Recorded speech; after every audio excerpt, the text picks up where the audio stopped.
Hello and welcome to day 2 or part 2 of All Things Triangles. So day 3 total of our Regents exam review.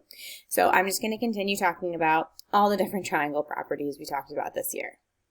So first being our special right triangles, we've got our 30, 60, 90 and our 45, 45, 90. In a 30, 60, 90, this is your 30, here's your 90, so that means this must be our 60-degree angle. Because 30 is the smallest angle, that means the opposite side is our shortest side. So if my longest side here is 10, that means this must be a 5. Because I know that to get from 5 to 10, the rule is I multiply by 2. Now to get to the side opposite the 60, we multiply by radical 3. So that means that this is 5 radical 3. So the important thing to remember with a 30, 60, 90 is everything is based on the shortest side, which is opposite the 30-degree angle. So if you want, you could even call this x, 2x, and x radical 3. So again, everything's based on that shortest side, x. A 45, 45, 90, or also known as an isosceles right triangle, means the two legs are congruent. So either one of those are technically the shortest side. They're the same.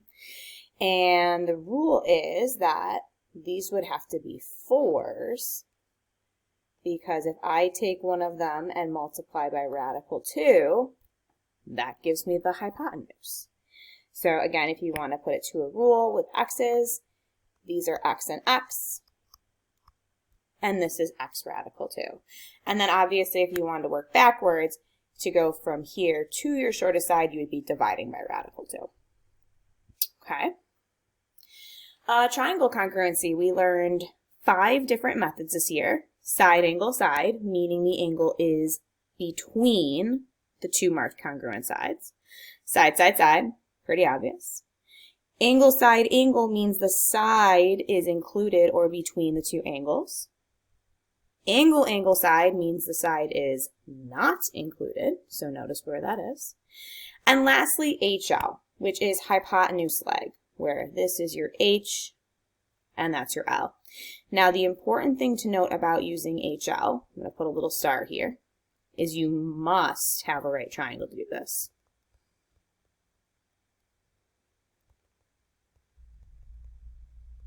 Otherwise, you won't have a hypotenuse or a leg.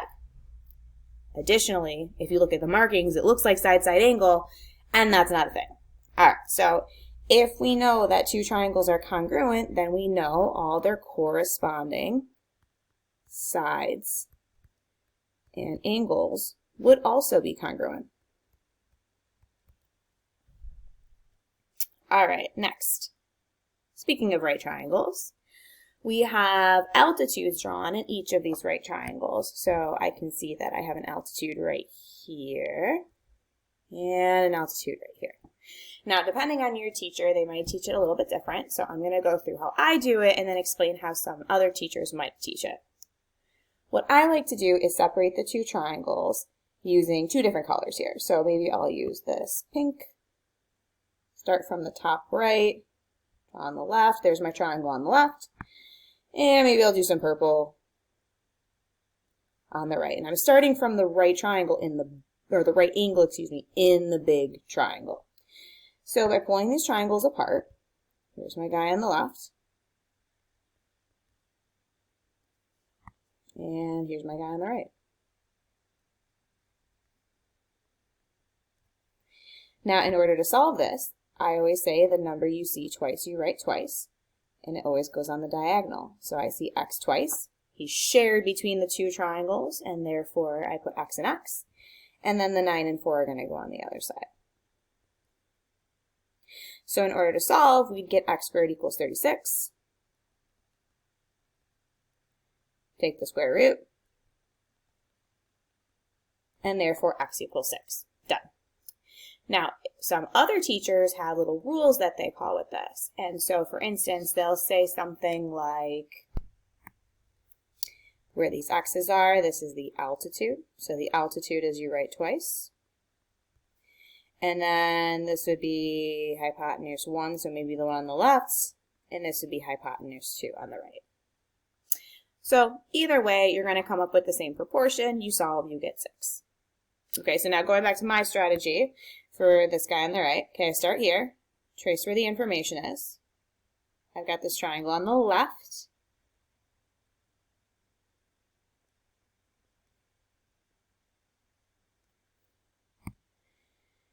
And then you'll notice that I still have to trace the right here, or excuse me, the left, but then I have to capture all of that hypotenuse to get that entire base. So here's my other right triangle.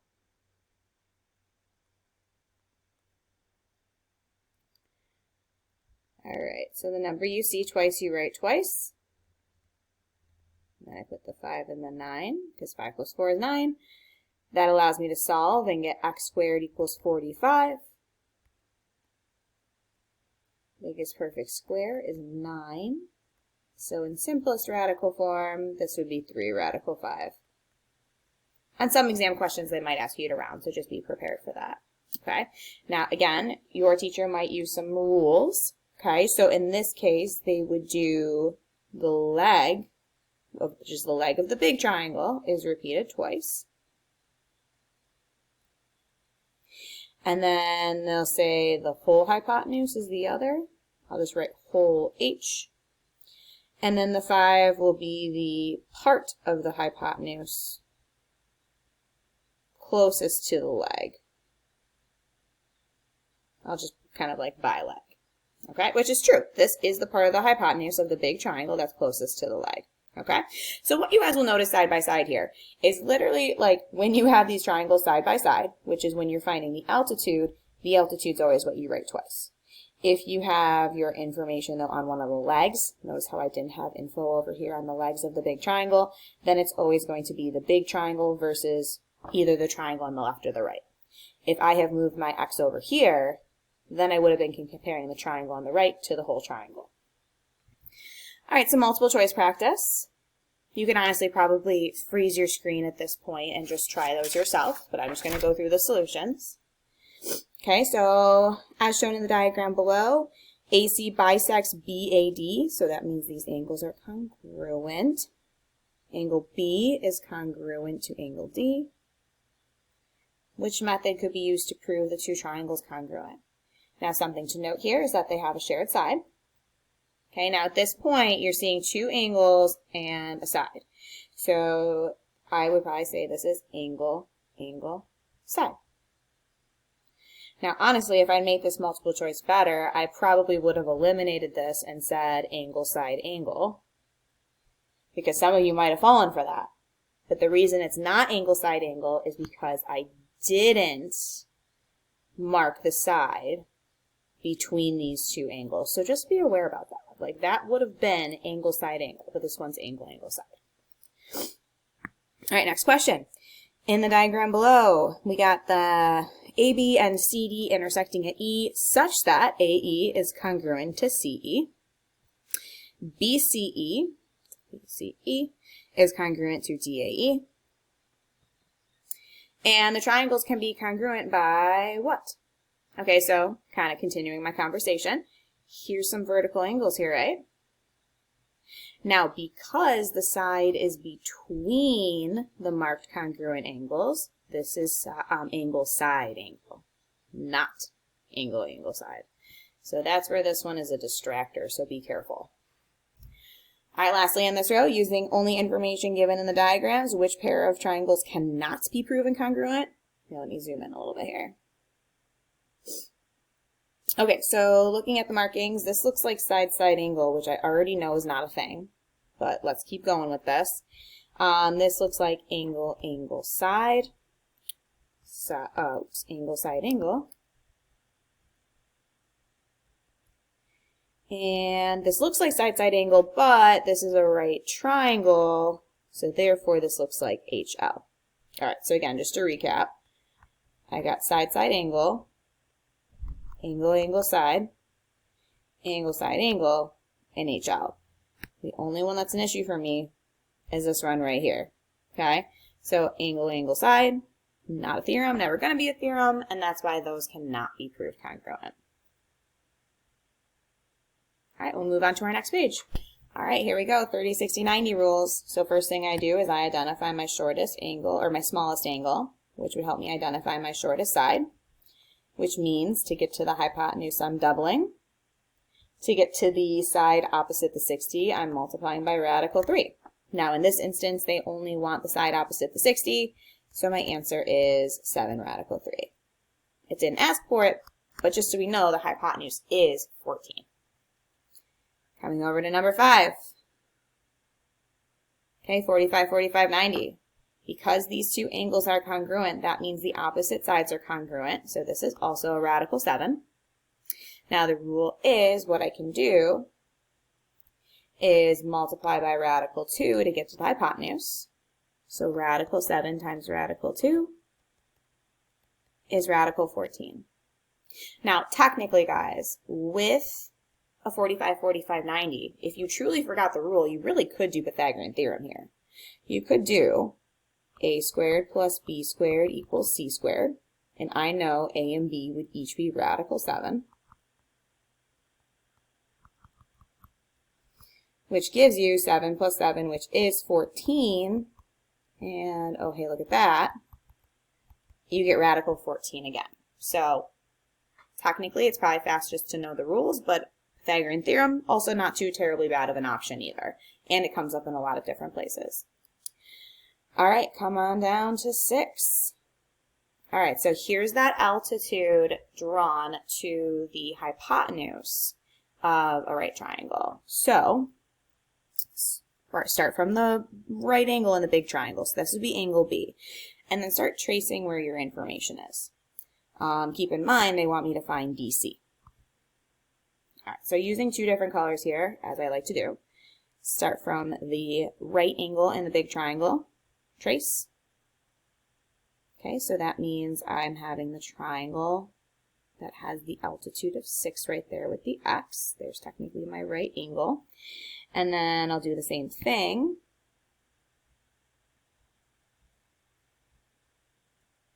And I get the side-by-side triangles.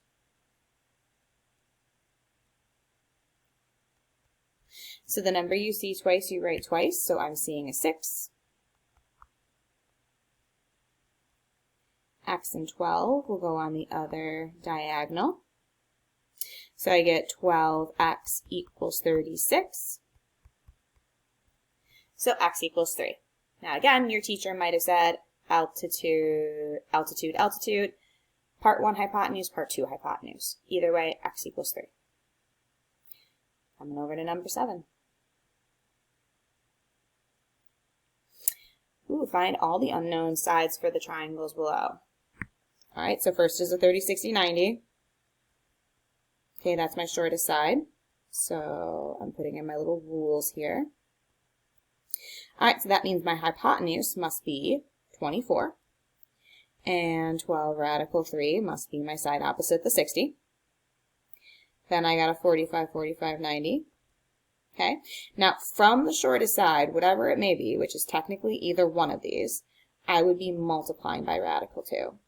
But to get backwards, I would divide by radical 2. So I'm going to do a little math off to the side. 6 divided by radical 2 can be solved with a little bit of rationalizing, meaning we make this denominator a perfect square. So this would be 6 radical 2 over radical 4, which is 2. And that gives me 3 radical 2. So that means each of these sides is a 3 radical 2. Now, if you checked that going forward, this actually makes sense. 3 radical 2 times radical 2 is 3 times 2, which is 6, and that's why that checks out.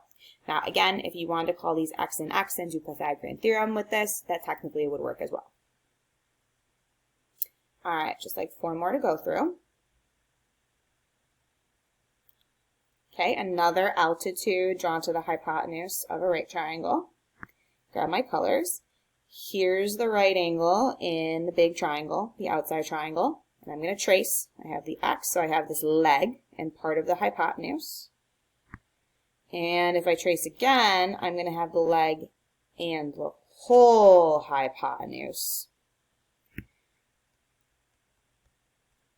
Now, you can pull the triangles apart, just like how I've done as well, but you'll find that x is what we've done twice. So that's our number we will write twice.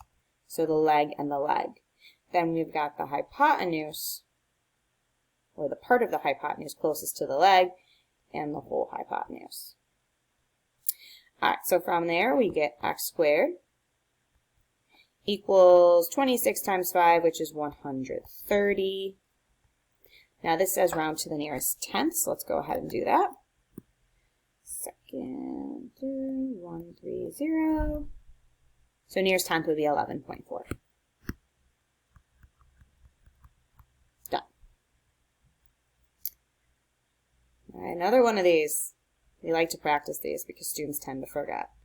So again, they're telling me that this is altitude BD.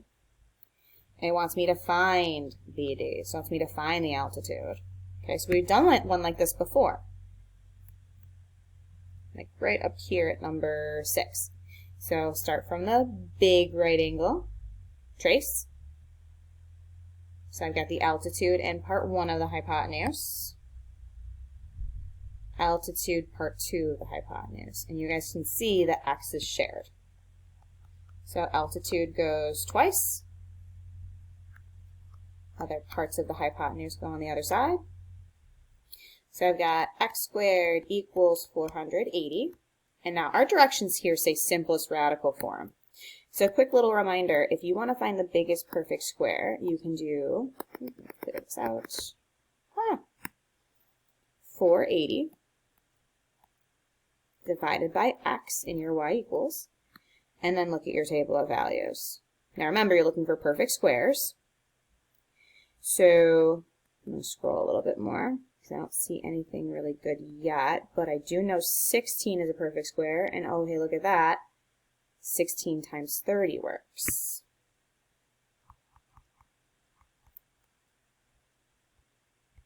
Now the only factors of 30 are 130, 215, and 5, 6. So none of those are perfect squares, so that won't break down any further. So in simplest radical form, we get 4 radical 30. All right, quick 2 more to talk about.